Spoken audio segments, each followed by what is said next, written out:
Good afternoon, everyone, and welcome to our masterclass. This afternoon's masterclass is how to increase productivity and reduce energy waste in manufacturing.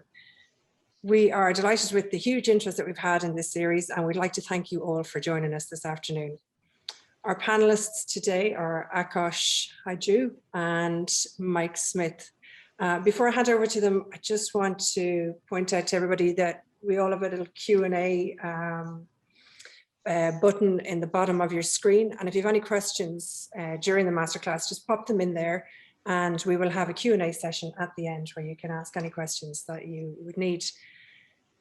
So I'm going to hand over to you, Mike Smith, and you're driving this afternoon. Hello, good morning, afternoon, wherever you happen to be. My name's Michael Smith. I'm an energy engineer with Crawley Carbon. Worked in industrial processes for over 20 years. And Akash? Hey, my name is Akash Haju. I'm a process engineer for Crawley Carbon, and my background is also in the industrial engineering, mainly in the food industry. So today we'll look at what process improvements and kind of the process of attaining process improvements. So you kind of ask yourself, where's your improvement? You're digging data, you're trying to discover where does your improvement lie? Why can't I get that 10 times improvement that I've been striving for? And what we find is data is the driver. There's a lot of hours are what we call wasted in digging out data from dark corners and trying to decipher it instead of putting that data to good use. So let's start with what I'd call a theoretical continuous improvement. Everybody strives for continuous improvement. So process optimization begins with a plan. And the concept of continuous improvement cycle here highlights how this plan can work. It starts with data on the left, collected and correlated from the various sources that influence production. You have SCADA data from the process. You have lab data. You have utility meters. You have operator logs. You have and notes on operator performance, operation performance, along with commercial data, production planning. And from this data stream, you create your pertinent KPIs and reports and performance measurements for the plant. Then you can spend your time to analyze these metrics and then reveal anomalies in the operation. And further research of those anomalies will reveal what you hope is root causes. To improve the process, a decision is made to correct and identify the root causes. And this could be an operational change, a repair of equipment, or capital investment. The key part to produce continuous improvement is that you have to measure the effect of your changes made and feed that back into your data stream to begin your measurement analysis and reporting once again. As simple as shampoo: measure, analyze, change, repeat. However, this tends to be what we see in operating plants today. Data isn't collated. Not all data is collected. The data that is collected ends up in different reports. Production reports only capture some data streams, while monthly reports capture others. Someone else filters all this data, so upper management see another report using only some of the data that the plant sees. Although issues are analyzed and reported out, decisions are slower because of resistance to change or an ossified capital deployment structure. Resources tend to be limited for all these steps. And finally, there is little effort or even resources assigned to measure the effects of the changes made to confirm the effects promised months before. The ideal continuous improvement process has many gaps in actual practice at many plants. So let's first discuss what it means to dig out data and use it to drive continuous improvement. Most industrial and commercial plants today have moved from data scarcity toward more data abundance. but for many plants, this data abundance is a fire hose, uncontrollable data just blowing by to the recipient. The goal of continuous improvement is to not only have the data, but to manipulate into useful metrics that achieve your goals and make your data clear and applicable to the goals that you've set.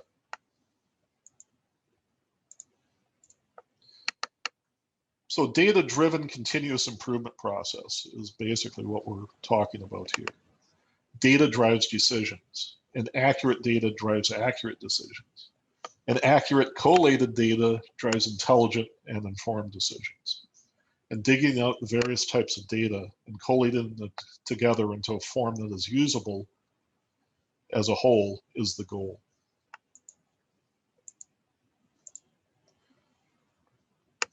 Once we have that data collated, collected, and presented in a form that's usable, now you can create your reports, metrics, and key performance indicators of your process. The goal here is that these indicators are also timely to the process. Monthly reports don't give good results to processes that change very quickly.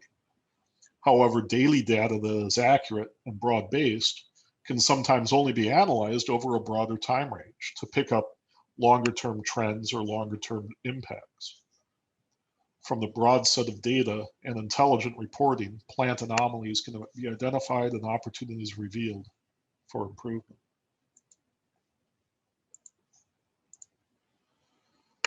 For example, data requirements are also necessary for forming, let's say, planning models. So you should also consider more than just reports. If you're going to create models of your process, you need a complete data set to support it. This is usually a combination of process data, quality, production, and other sources. But just like your reports, your model requires these inputs to be effective and accurate.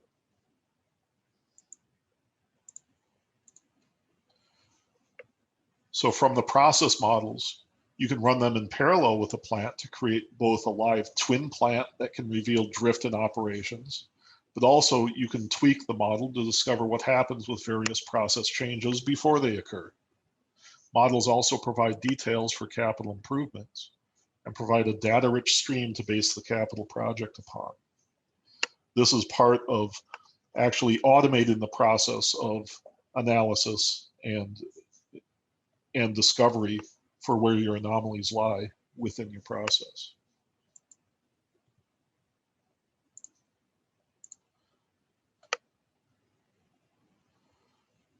And so analyze and taking action. I'll pass this on to Akash for the next steps.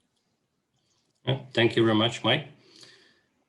So from that point, I would start that after we have all data available and verified, let's say, we can start analyzing it and decide about actions, which is not easy sometimes. As you can see on these highlighted areas also, it can be either an operational change or it can be a capital expense. In this session, I will more talk about the operational change and the low-cost solutions of the CapEx area. So the first outcome, usually what we can see is that the plants need to go back to the normal operation that is only sometimes achieved or it has been achieved earlier, but it's not maintained on a continuous basis. What I mean under this is that we are looking for high deviations in the KPIs. We need to hunt for the anomalies in the processes, for example, just a temperature or a pressure, a vacuum or a flow deviation, or we can just look at the cycling and equipment that is on and off. It can be sometimes that simple. And if this previous step that Mike mentioned about data collection and the validation of the data is done properly, then this step is way easier. After that, I will show you a couple of real-life examples in the next minutes that show the way of the thinking that can help in this optimization process, let's say. So about this, back to the normal operation, by time some settings can become like a habit. They might be comfortable, but they're directly impacting the efficiency.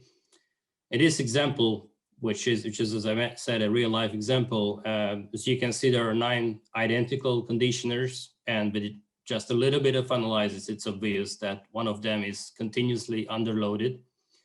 But you know, at least no alarm kicks on in the overflow tank, so it's very comfortable. But it has a direct impact on your main key performance indicators. So this is what I call that. With a simple solution, you can just go back to normal as it is designed. So that's I would call this is the first area to look at. The second one, what I would call the zero cost solutions. What we see very often that the manufacturers, that the recommended operational parameters from the manufacturers, control loops, aren't usually the maximum that you can get out of your system. How many times we've seen an already existing control loop running in a manual mode due to various reasons, or a set point that was never changed in the last century. I think we can all remember these kind of issues we have. And with a simple process trial approach in a controlled manner, you can figure out the limits that can usually be stretched, or you can finalize and fine tune a control loop that is already there. Of course, doing a process trial, before the process trial, a risk assessment should never be forgotten. That's part of the process, but that's what I would call the second part of the thinking where we should go. And as I said, I will show a couple of examples, which is just kind of showing the direction of the thinking a little bit. So these are real life examples from the past years. The cooling towers are usually an area which is kind of a little bit forgotten. After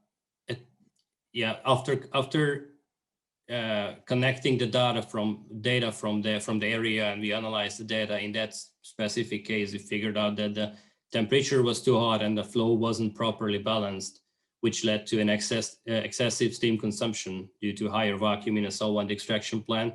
So the solution was just to rebalance the flow using data again and live data, and optimize the temperature, which resulted in 800 kilogram per hour of steam savings, which in that particular site meant 750,000 euros annualized savings.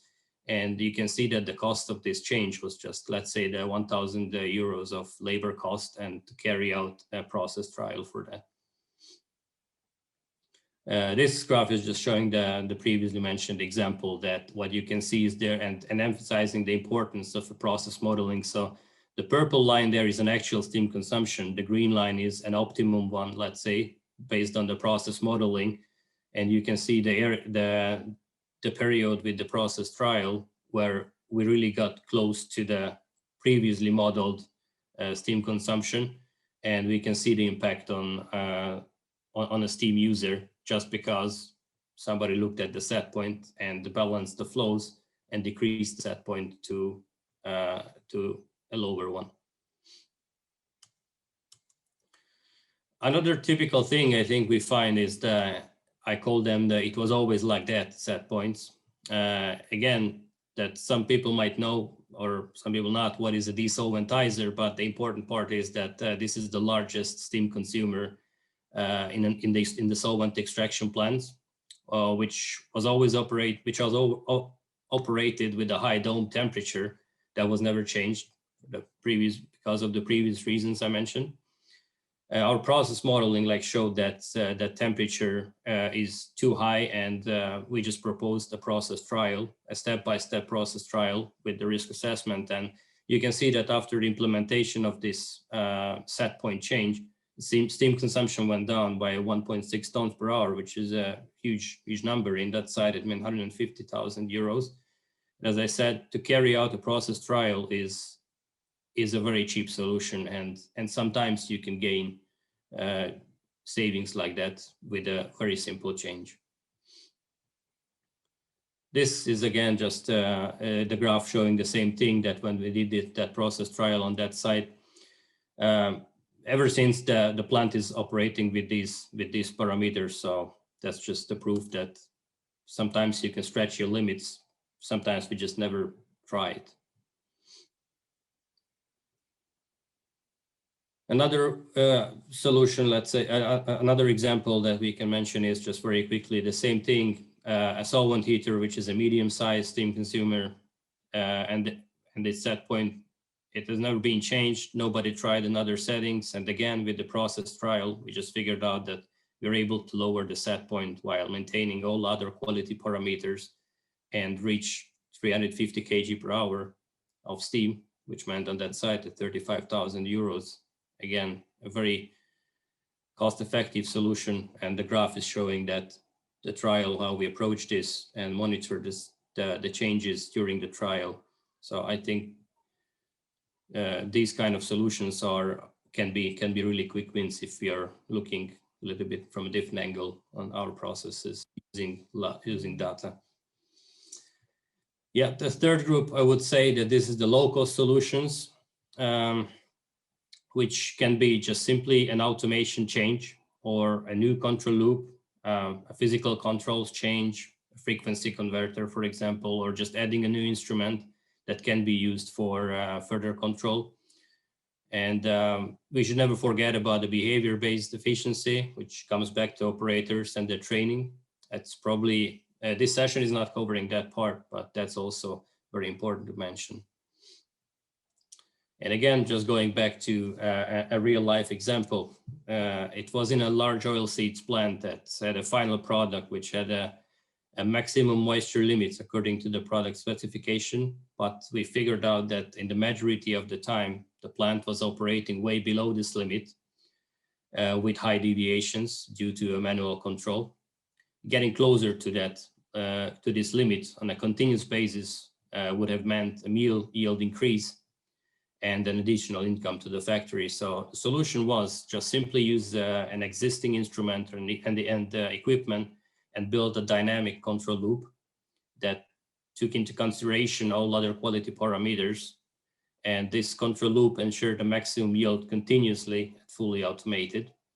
And we know how huge impact you can make with a yield increase. So in that case, it meant €500,000 additional income with just 16,000 euros of investment. So that sounds like a good deal. So just to summarize my points, like a process optimization is not a magical thing. It requires a structured way of thinking. It requires resources to that, and sometimes an expert involvement. But as I said, it's not magical thing. So from that part, I will let Mike to finish the presentation. As Akos outlined, don't forget the utilities. The process, the plant and the process are operating always, and there's always opportunity within the process. There's also large opportunities within your utilities. You should examine and improve the utilities that support the plant. Boiler operations, compressed air efficiency, refrigeration settings, all offer possibilities for efficiency improvements. And to optimize the delivery of those utilities improves the facility's efficiency too. The utilities should operate to the process parameters, but the utilities themselves have efficiency settings within their own systems that make their outputs more efficient. Further opportunities, of course, are when you start to integrate your utilities to the process. So boiler water preheating is a prime example, taking boiler feed water, sending it to the plant, capturing heat, and sending it back to the boiler house. Finally, to track, verify, and feedback. This is the rinse and repeat of continuous improvement. The graphs and presentations in Akos's example are a prime example of how you use the data to not only track performance, but also to track improvement. So the important goal here is that after you push the improvement through, you not only confirm it, you have to maintain it. So tracking the performance, it has importance because you want to book those savings continuously and constantly. So with the measurement and verification systems approach, you not only do the change to basically minimize your possible savings, in other words, you booked all those savings, you now want to, over at the right, if you start to drift, you now want to address that drift. So consistent measurement and verification of your operation is important. And to maintain it, online tracking and performance, online modeling comparing to actual expected results. There's communication, notification of KPIs and deviations that exist. Of course, email and text, auto text systems. The world is full of ways to get in touch with you nowadays, and utilizing these tools to make sure that the plant is notified of these deviations. And then that leads also to automatic generation of reports to report on these improvements.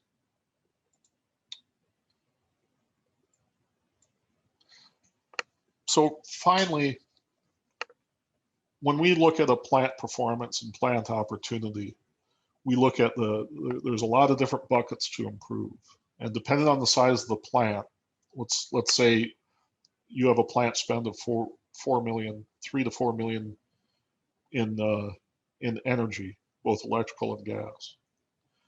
There's savings out there spread across different buckets, depending on the size. 55% of boilers and cooling towers are not connected and monitored. There's lost efficiency there. Nobody's looking at the data because the data doesn't exist. 50% of critical steam users are not metered. So you may have a meter at the front end of your plant, but all your downstream users that you need to optimize don't have proper metering or measurement. 20 to 40% of control loops are either in manual or poorly tuned. Again, steam waste, energy waste, possibility for VSD improvements. Manual data collection and collation are tying up resources in the plant, engineering and operators. I always consider operators as 100% engaged. Once they walk in, they're 100% to the plant. So any time that they're not looking and responding to the plant operation, in other words, just taking notes for data that can be done, should be done automatically, is time that they're not spending looking at the operation. 80% of plants do not have detailed mass and energy balance. This comes into the modeling, whether it's a heat mass balance, a static one, or even a comprehensive on-stream tracking. It doesn't have to be the whole plant. It could be some of your key processes that you're tracking. These help you identify anomalies and disruptions within the plant and lead to almost predictive corrective actions rather than delays. 90% of the plants use static, average, or high-level incomplete KPIs. This is part of that data gathering exercise where you don't have the data immediate and easily available. So you rely upon daily averages or even monthly averages in your KPI reports that don't pick up the performance indicators that you need to be successful. So with that, I'll pass it back to Sinead. So thanks, guys. That was great. Really, really good. Really interesting. A couple of questions here on whether there is any effect on production, longer to reach tea or chemical reactions. Is that why my chicken has a high water content? That means nothing to me, guys. Could you repeat that? Okay, any effect on production, longer to reach tea or chemical reactions? Can you see the Q&A box? Is that why my chicken has a high water content? Does that make? Any effect on production, longer to reach tea or chemical reactions? so the data-driven approach requires the person involved with the data to understand the background mechanics and chemistry and reaction kinetics. All of what we found from modeling and using the data approach is that you still need the technical expertise to analyze what you're doing. Bringing in outside contractors to look at inside processes is helpful, but they only get so far. So you need to overlay your expertise within your process to figure out. So ask yourself, am I receiving the right data stream in my reports, is that data enough and available to answer that question? I can't answer it myself, but ask yourself, do I have enough data? And if I don't, do I reach into the plant to install the systems required to make that analysis? Okay. So another question here, I think this may be for you, Akash. How to create a process risk assessment before starting a process trial? Does that? Yeah. Okay. So I would say that this is kind of like a SWIFT with the operations and the quality control, the structured what if technology.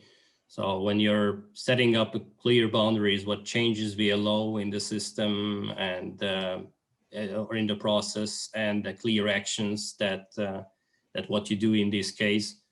But like, I think to go into the very details of this is probably another webinar.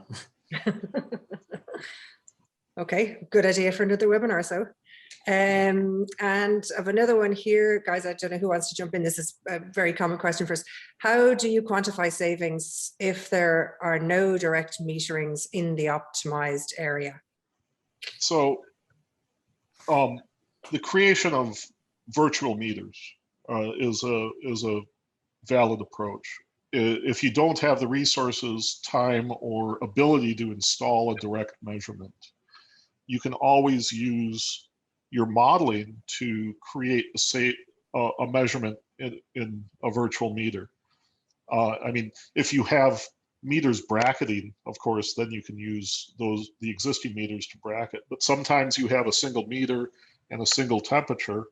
Now you have to go through a heat, mass, and energy balance model to figure out what that means to what you just installed. So there's ways to approach it. You need a minimum amount of data, but you don't always need direct measurements. I always use the heat exchanger example. You have a stream going through, and you need temperature and flow in and out.